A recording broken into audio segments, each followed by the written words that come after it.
"Poor bear," said the mother, "lie down by the fire, only take care you don't burn your fur." Then she called Snow White and Rose Red to come out of their hiding places. "This bear," she said, "is a good, kind creature and will do you no harm." So the children obeyed, and by degrees the lamb and the dove drew near too, and they all forgot their fear. "Children," said the bear, "knock a little of the snow off of my coat." So they fetched the broom and swept the bear's coat quite clean, after which he stretched himself out before the fire and growled quite happily and comfortably. Before long the children and the bear and the lamb and the dove were all good friends, and Snow White and Rose Red began to sport with their unsuspected guest, tugging at his thick fur, or putting their feet on his back and rolling him over and over. Then they took a thin hazel twig and tickled him with it, and when he growled, they laughed.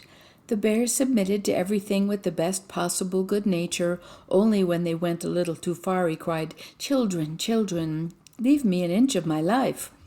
When night came and all prepared to go to bed, the widow said to the bear, "You can stay here and lie on the hearth all night if you like.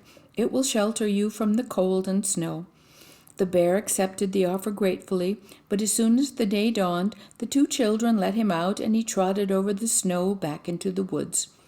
From this time on, the bear came every evening at the same hour, laid himself down by the fire, and let the children play whatever pranks they liked with him. Soon they grew so attached to their strange playfellow that the door was never bolted of an evening until he had made his appearance.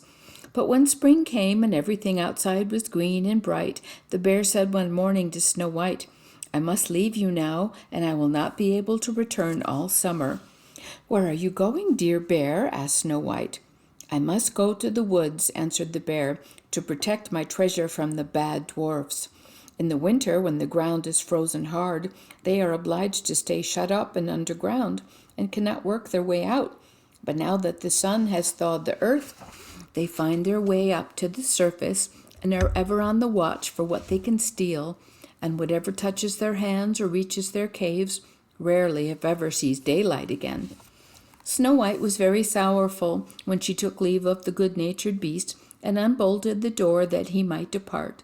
In passing out, his fur was caught on a hook, and as a bit was torn out, Snow White fancied that she saw something shine like gold underneath it, but he passed out so quickly that she did not feel sure what it was, and in a twinkling he had disappeared among the trees.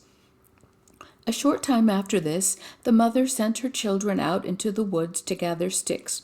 They soon came upon a large tree, which lay felled on the ground, and among its roots, half hidden by the grass, they saw something jumping and hopping about, but what it was they could not make out. When they drew nearer, they saw it was a dwarf with an old, withered face and a snow-white beard a yard long. The end of the beard was caught tight in a cleft in the tree, and the little fellow was springing backwards and forwards like a dog at the end of a rope, but he could not get free. He glared at the children with his fiery red eyes and screamed out, "What are you standing there for? Can't you come and help me?"